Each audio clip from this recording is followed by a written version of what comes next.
वक्फ कानून को लेकर विरोध प्रदर्शन और समर्थन की सियासत लगातार जारी है देश में। आज दिल्ली से लेकर मुंबई तक एक्शन देखने को मिलेगा।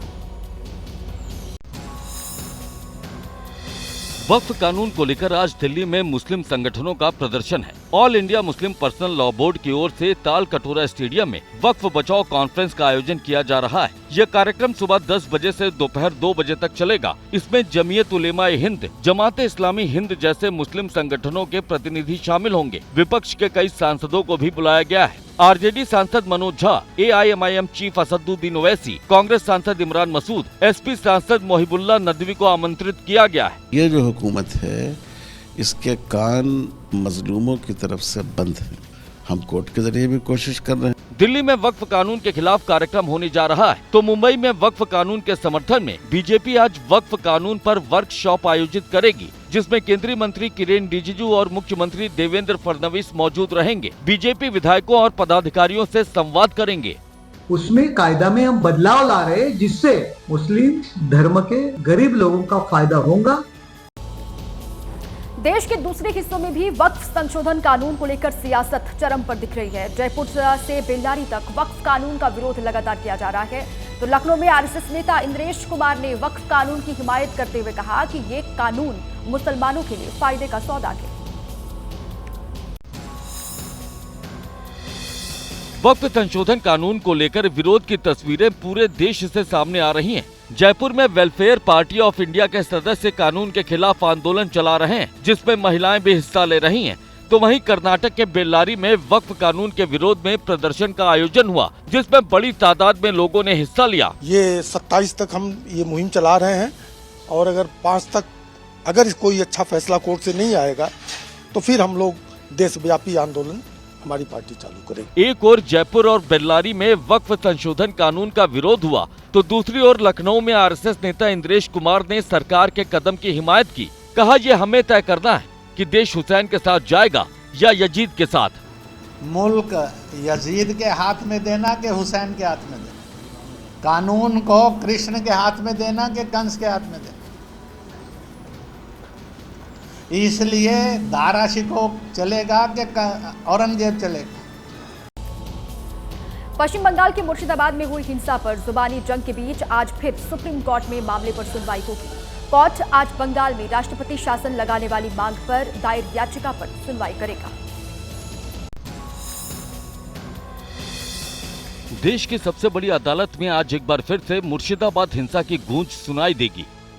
याचिका में पश्चिम बंगाल में राष्ट्रपति शासन लगाने की मांग की गई है। सुप्रीम कोर्ट से केंद्र को निर्देश देने की गुजारिश की गई है। अनुच्छेद 355 के तहत केंद्र को राज्यपाल से रिपोर्ट मांगने का ऑर्डर देने की बात कही गई है।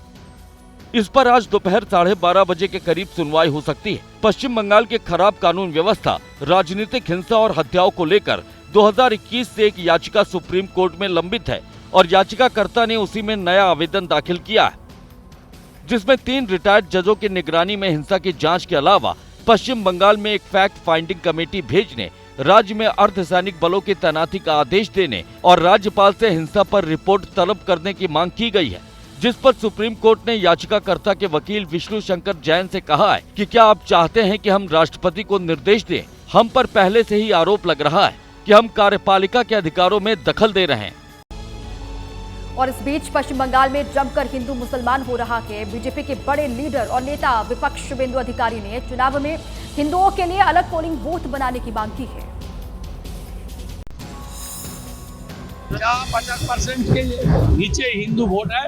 हिंदू मोहल्ला के लिए, हिंदू वोटर के लिए अलग तरीके से बूथ बनाना चाहिए, नहीं तो वो जो मुस्लिम मोहल्ला के बीच जाएगा वहाँ इनका ऊपर आक्रमण होगा, वोट डालने नहीं देगा। और CRPF सेंट्रल फोर्स बूथ का गेट में रहेगा, गांव में नहीं रहेगा। इस नए शिगुफे के बाद मुर्शिदाबाद हिंसा को लेकर बीजेपी और TMC में जुबानी जंग लगातार उफान पर है। बंगाल में मनुष्य का जीना, विशेष तौर पर हिंदू परिवारों का जीना उतना मुश्किल कर दिया है। यहाँ की हिंदू माताओं की गोद सूनी कर दी है। सैकड़ों परिवार हिंदुओं के पलायन करने पर मजबूर हो गए हैं। वो तैयार कर रहे हैं, ये एक वेल डिजाइंड कॉन्स्पिरेसी ये सब बात करने के लिए। इस तरह का मुख्यमंत्री जो धर्म लेकर राजनीति करते हैं, जो सिर्फ मुख्यमंत्री है मुसलमानों का। और इन सब के बीच मुर्शिदाबाद हिंसा को लेकर पुलिस की कार्रवाई भी लगातार जारी है और तफ्तीश में हिंसा का ओडिशा कनेक्शन भी सामने आ गया है।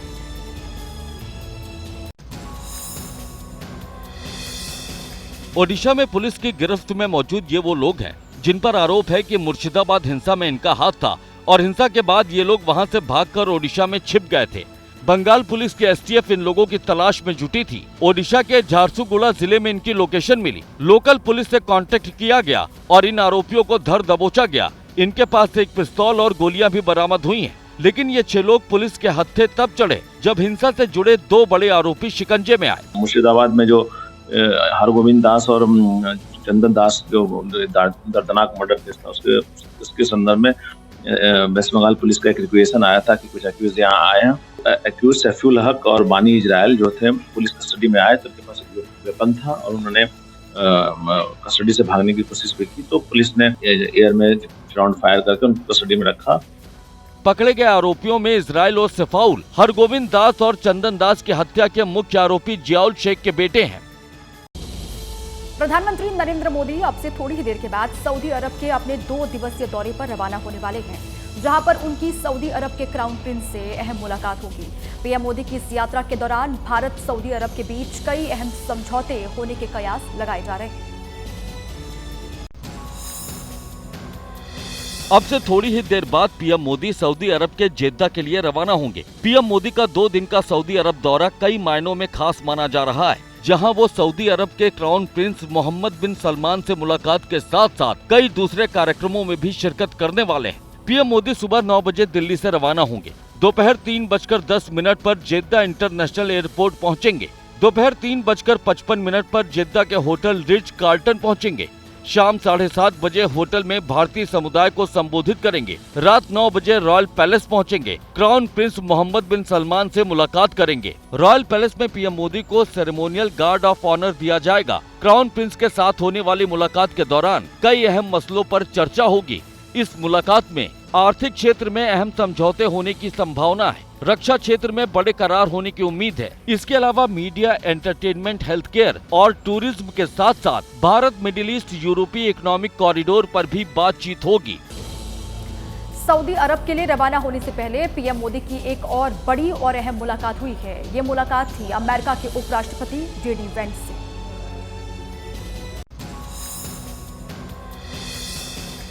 प्रधानमंत्री मोदी ने 7 लोक कल्याण मार्ग पर वैंस फैमिली का गर्मजोशी के साथ स्वागत किया। खुद उनकी अगवानी की, गले लगाकर वेलकम किया। फिर सबको पूरे 7 लोक कल्याण मार्ग घुमाया, गार्डन दिखाया। इसके बाद वैंस फैमिली प्रधानमंत्री आवास के अंदर गई। जेडी वैंस के बच्चे इवान, विवेक और मीराबेल के साथ पीएम मोदी प्यार दुलार करते दिखे।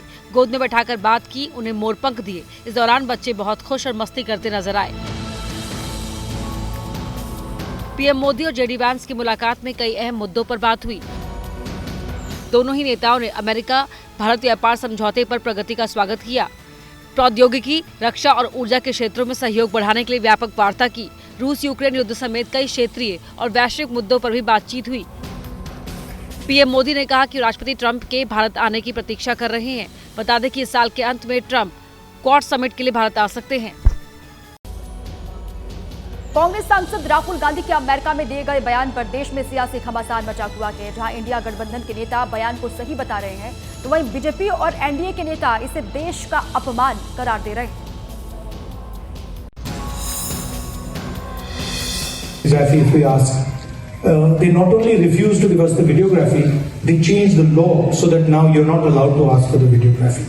So it's very clear to us that the election commission is compromised. It's very clear that there is something very wrong with the system.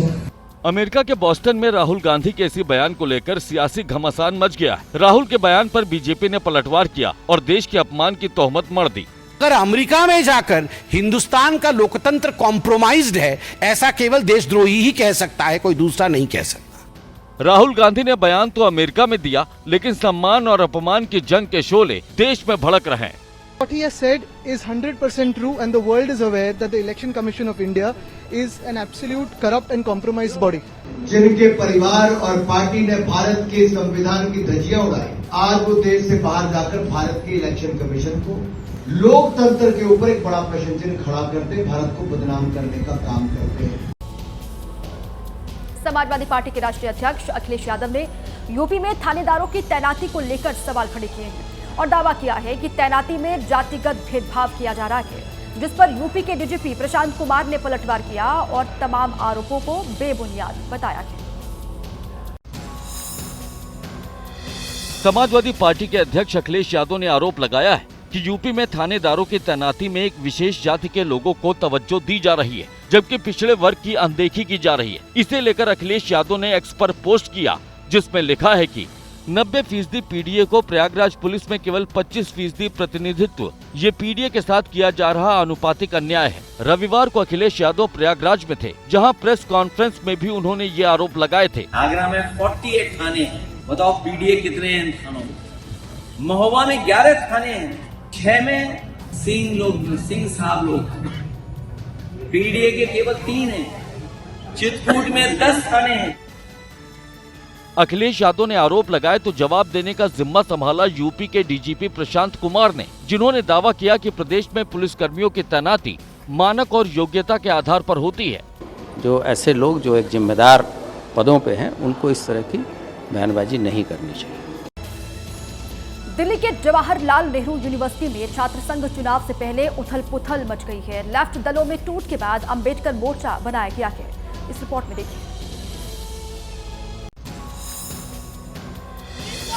JNU छात्र संघ चुनाव में लेफ्ट दलों में फूट पड़ गई है। इस बार सिर्फ आईएसए और डीएसएफ ने संयुक्त उम्मीदवार घोषित किए हैं। वहीं एसएफआई और एआईएसएफ ने बापसा और पीएसए के साथ मिलकर अंबेडकर मोर्चा बनाया है, जबकि पिछले साल आईएसए, डीएसएफ, एसएफआई और एआईएसएफ ने मिलकर चुनाव लड़ा और जीता था। जो एबीवीपी के खिलाफ एक संघर्ष है वो मजबूत हमको करना है। सरकार उनकी है, बीजेपी आरएसएस में बैठे हैं वो लोग, तो जितना बड़ा चैलेंज है उतना ही हमारा भी बनता है कि जो सेक्युलर और डेमोक्रेटिक फोर्सेस हैं साथ में आए और साथ में मिलकर संघर्ष करें। वहीं जेएनयू में देर रात एबीवीपी ने मशाल यात्रा निकाली। इस दौरान वंदे मातरम और भारत माता के जय के नारे लगाए गए। एबीवीपी ने जेएनयू चुनाव समिति को कानूनी नोटिस भी भेजा है, जिसमें उसने चुनाव प्रक्रिया की पारदर्शिता पर सवाल उठाए। इसके अलावा एबीवीपी ने पहले से ही घोषित तारीख 25 अप्रैल को ही चुनाव कराने की मांग की है। अब आगे बढ़ते हैं। खबर बिहार से है। बिहार के उप मुख्यमंत्री विजय सिन्हा के मल्लिकार्जुन खड़गे पर दिए गए बयान पर बवाल मचा हुआ है। कांग्रेस और आरजेडी ने बीजेपी पर हमला बोल दिया है। खड़गे साहब बंधुआ मजदूर के तरह कांग्रेस में अपनी गुलामी कर रहे हैं। स्वतंत्र रूप से सत्य को बोल नहीं सकते, अंतिम दिन गिन रहे हैं। बिहार चुनाव से पहले डिप्टी सीएम विजय सिन्हा के इसी बयान पर विवाद छिड़ गया है। कांग्रेस ने पलटवार करते हुए बीजेपी नेताओं को अपने गिरेबान में झांकने की सलाह दी है। तकलीफ खड़गे जी से इसलिए है कि एक दलित अध्यक्ष कैसे हो सकता है, तो ये ईर्ष्या और नफरत है। आरजेडी ने भी विजय सिन्हा के बयान को दलित विरोधी करार दिया है। और आपकी सोच दलित समाज के प्रति कैसे है, यह स्पष्ट रूप से दिखता है। दलितों के प्रति नफरत का भाव रखने वाले, दलितों के प्रति कुंठा का भाव रखने वाले विजय सिन्हा जी अपने अपशब्दों के कारण जो राजनीति में पहचान बनाए थे, वो पहचान खो चुके हैं। सुप्रीम कोर्ट और सीजीआई पर दिए गए बयान को लेकर फंसे बीजेपी सांसद निशिकांत दुबे के खिलाफ अवमानना का मामला चलाने की मांग तेज हो गई है और इस बीच उपराष्ट्रपति पर भी कार्रवाई की मांग की जा रही है।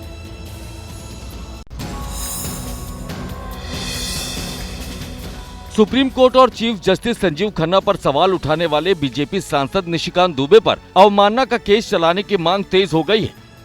साथ ही अब सुप्रीम कोर्ट पर सवाल उठा चुके उपराष्ट्रपति जगदीप धनखड़ के खिलाफ भी अवमानना का केस चलाने की मांग उठाई गई है। केरल के एक वकील ने जगदीप धनखड़ के खिलाफ केस के लिए अटॉर्नी जनरल को खत लिखा है, जिसमें उपराष्ट्रपति जगदीप धनखड़ के खिलाफ भी अवमानना का केस चलाने की अनुमति मांगी गई है। इसके लिए अटॉर्नी जनरल आर वेंकट रमणी को पत्र लिखा गया। पत्र में कहा गया है कि उपराष्ट्रपति ने सुप्रीम कोर्ट के सम्मान को प्रभावित करने वाला बयान दिया है। पत्र में सुप्रीम कोर्ट को बदनाम करने का आरोप लगाया गया है। इसके अलावा पश्चिम बंगाल के बीजेपी विधायक अग्निमित्रा पॉल पर भी अवमानना का मामला चलाने की इजाजत मांगी गई है। अग्निमित्रा पॉल ने निशिकांत दुबे के बयान का समर्थन करते हुए कहा था कि अगर देश सीजीआई और सुप्रीम कोर्ट से ही चलता है तो संसद की कोई जरूरत ही नहीं है। अब आगे बढ़ते हुए खबर राजस्थान के जोधपुर से है। जोधपुर में घरेलू कलह से परेशान शख्स ने फांसी लगाकर खुदकुशी की कोशिश की। हालांकि उसकी पत्नी ने कैंची से फंदे को काट दिया, जिससे शख्स घायल हालत में नीचे गिर गया। जानकारी मिलने पर पहुंची पुलिस ने शख्स को सीपीआर दिया और उसकी जान बचा ली। तड़पता छटपटाता एक व्यक्ति और उसकी जान बचाने की कोशिश करते पुलिस वाले। ये तस्वीरें जोधपुर के कापरडा इलाके की हैं। जमीन पर एक व्यक्ति पड़ा है और पुलिस वाले उसे सीपीआर दे रहे हैं ताकि उसकी उखड़ती सांसों को सहारा देकर उसकी जिंदगी को बचाया जा सके। पुलिस को जानकारी मिली थी कि एक व्यक्ति फांसी लगाकर खुदकुशी की कोशिश कर रहा है। बिना वक्त गंवाए पुलिस वहां पहुंची तो युवक फर्श पर तड़पता दिखाई दिया, जिसके बाद पुलिस वालों ने उसे बचाने के लिए सीपीआर दिया।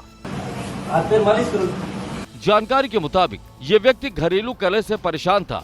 किसी बात पर पत्नी से इसका झगड़ा हुआ था तो इसने पत्नी की साड़ी का फंदा बनाया और उससे लटक कर खुदकुशी की कोशिश की। पत्नी ने देखा तो उसे बचाने के लिए साड़ी का फंदा कैंची से काट दिया और फौरन पुलिस को मामले की जानकारी दी।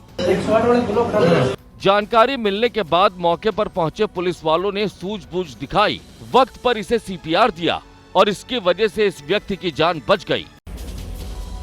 देहरादून के एक होटल में आग लगने की वजह से अफरा तफरी का माहौल बन गया। आग तेजी के साथ भड़की, जिसने विकराल रूप धारण कर लिया। फायर ब्रिगेड ने कड़ी मशक्कत के बाद फिर आग पर काबू पा लिया। खौफजदा करने वाली ये तस्वीरें उत्तराखंड की राजधानी देहरादून से सामने आई हैं, जहां पर बल्लूपुर इलाके में मौजूद शॉपिंग कॉम्प्लेक्स के ऊपरी मंजिल पर मौजूद होटल में अचानक ही आग लग गई। इसके पहले कोई कुछ समझ पाता, आग तेजी से भड़की और देखते ही देखते इसने विकराल रूप धारण कर लिया। जिस होटल में आग लगी उसके नीचे ही एक कार शोरूम है, साथ ही एक बैंक भी है। ऐसे में आग से बड़े नुकसान की आशंका लोगों को सताने लगी। आग लगने के बाद होटल में मौजूद कर्मचारी और गेस्ट किसी तरह बाहर निकले। कुछ ही देर बाद फायर ब्रिगेड की टीम भी मौके पर पहुंच गई। फायर ब्रिगेड की टीम ने कड़ी मशक्कत के बाद आग पर काबू पाया। हालांकि तब तक लपटों की चपेट में आ चुका सारा सामान स्वाहा हो चुका था। शोलों से घिरा यह मंजर जिसने भी देखा वो सिहर उठा। लोगों की माने तो पास एक शादी समारोह चल रहा था, जहां आतिशबाजी भी हो रही थी और उसी आतिशबाजी की चिंगारी से होटल में आग भड़क उठी और उसकी जद में आई हर चीज जलकर खाक हो गई। यूपी के फतेहपुर से अगली खबर है। फतेहपुर में एक चलती कार में अचानक से भयानक आग लग गई और जिससे मौके पर हड़कंप मच गया। हालांकि गनीमत ये रही कि हादसे में कोई हताहत नहीं हुआ। धू धू कर चलती कार और धुएं का ये गुबार। तस्वीरें उत्तर प्रदेश के फतेहपुर जिले की हैं, जहां हुसैनगंज रोड लखनऊ बाईपास पर एक चलती कार अचानक लपटों में घिर गई। देखते ही देखते आग ने विकराल रूप धारण कर लिया और कार आग के गोले में तब्दील हो गई। कार में राजस्व विभाग के 4 लेखपाल सवार थे, जिन्होंने समय रहते गाड़ी से कूदकर अपनी जान बचाई। आशंका है कि कार में शॉर्ट सर्किट की वजह से आग लगी। सूचना मिलते ही फायर ब्रिगेड की टीम मौके पर पहुंची और कड़ी मशक्कत के बाद आग पर काबू पाया। लपटों का कहर गाजियाबाद में भी देखने को मिला, जहां शांति नगर कॉलोनी में एक मकान की पहली मंजिल पर आग लग गई। बताया जा रहा है कि हादसा गैस सिलेंडर में आग लगने से हुआ, जिसमें 3 लोग बुरी तरह से झुलस गए, जिन्हें अस्पताल ले जाया गया, जहां एक व्यक्ति की मौत हो गई जबकि 2 की हालत नाजुक बनी हुई है। और अब बात कुदरत की मार की, जिसने जम्मू कश्मीर का रामबन यहां पर करा रहा है। तबाही के मंजर यहां लगातार दिखाई दे रहे हैं और अपना सब कुछ खो देने वाले लोगों की चित्कार यहां पर सुनाई दे रही है। मौसम की मार, कुदरत का प्रहार, मचा हाहाकार, इंसान बेबस और लाचार। जम्मू कश्मीर के रामबन में बादल फटने से तबाही मची हुई है। घर, गाड़ियां, दुकान, होटल मलबे में समा चुके हैं। नेशनल हाईवे बंद है। इस कुदरती आफत में अब तक 3 लोगों की जान भी जा चुकी है। फिलहाल मौके पर रेस्क्यू ऑपरेशन जारी है। ये पीर पंचाल के पहाड़ हैं और इन्हीं पहाड़ों से रविवार जो कुदरती आफत आई, उस कुदरती आफत ने यहाँ रामबन के एक हिस्से की तस्वीर और तकदीर बदल दी। कुदरती आफत के बीच रामबन में बारात भी निकली। एबीपी न्यूज से दूल्हे ने कहा कि आपदा से मन दुखी है। कितनी खुशी है आपको शादी की? सर खुशी तो क्या ही कह सकते हैं, पहले आप देखो नेचर जो इतना बड़ा डिजास्टर रहा है। खुशी। जम्मू कश्मीर के मुख्यमंत्री उमर अब्दुल्ला भी रामबन के केला मोड़ इलाके में पहुंचे, जहां उन्होंने हालात का जायजा लिया। वहीं जोजिला पास में भी लैंडस्लाइड हुआ है। जम्मू कश्मीर के हंदवाड़ा और कुलगाम में भी हालात भयावह हैं। और अब बात सोने की, जिसके दाम ऑल टाइम हाई पर हैं, यानी सोने के दाम ने अब तक के सारे रिकॉर्ड तोड़ दिए हैं। शादियों के सीजन और टैरिफ वॉर के चलते 10 ग्राम सोने की कीमत 1 लाख रुपए के करीब पहुंच गई है। सोने की चमक लगातार बढ़ रही है और इसी का नतीजा है कि ये लगातार कीमत के कीर्तिमान बना रहा है। 21 अप्रैल को 24 कैरेट वाले सोने की कीमत 99,800 रुपए प्रति 10 ग्राम हो गई। इस साल सोना 26.41% यानी 20,850 रुपए महंगा हो चुका है। टैक्स जोड़कर देखेंगे तो 24 कैरेट सोना 1 लाख को पार कर चुका है। मुंबई के जावेरी बाजार में दाम 1,01,000 रुपए प्रति 10 ग्राम रहा। अनुमान 1.25 लाख के पार जाने का है। इससे भी ज्यादा जाएगी सोना, और तेज होगा सोना। $4,000 होगा, जो इंटरनेशनल अभी इस समय $3,300 है, वो $4,000 होगा सोना।